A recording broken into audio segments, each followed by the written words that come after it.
Hey, hey, Miss Lily Pad. There are so many wonderful people in the world. People that create beautiful things that bring joy and happiness to others. Tonight I have the privilege of being with Mr. Alexander McCall Smith. He's one of those people. He's not only a professor is somebody that teaches at university for adults, but he's also an author, and he's written over 60 books for adults as well as children. You can go to your local library and look up Alexander McCall Smith, and you'll find one of his books. One of his books is called Law's Orchestra Saved the World. Thank you for joining us, Mr. Smith. Delighted to be here.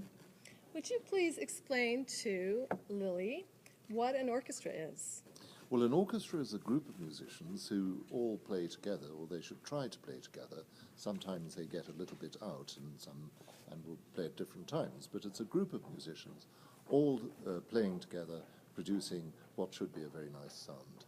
And do you play an instrument, sir? I play an instrument in an orchestra. I play the bassoon, and I also sometimes play the baritone sax, which is not one of the instruments that you usually see in an orchestra, but it can sound very nice. So how important do you think music education is for children?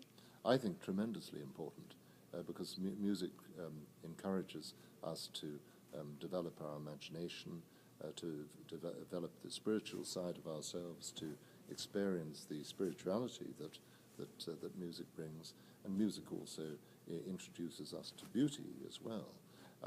It's also very nice to play music with other people.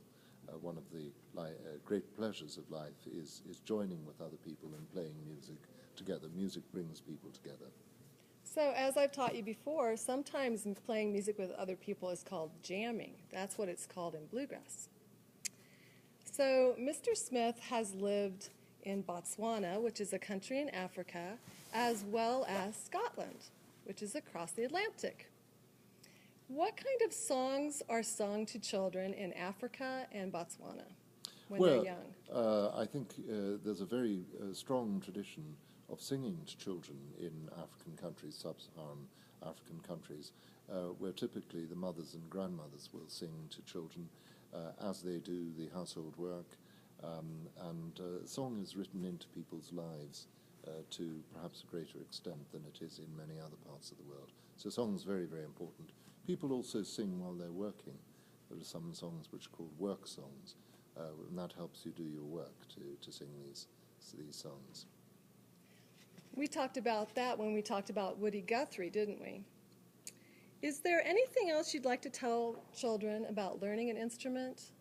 Well, I think the important thing with an instrument is to persist with it. So don't expect necessarily that you can play it terribly well right at the beginning, but with practice you'll get better, and that's the really important thing, is to remember to practice at it. And although at the beginning you may feel that you aren't making a very good sound, if you carry on with it, you'll get better, and before you know where you are, you'll be playing it beautifully. So you got it right from the horse's mouth. We want to present you with this flower, and thank you for blooming where you've been planted, whether it's Botswana or Scotland, and bringing so much joy to different children around the world. Thank you very much indeed. I believe that I saw some angels landing. Time to go. See ya.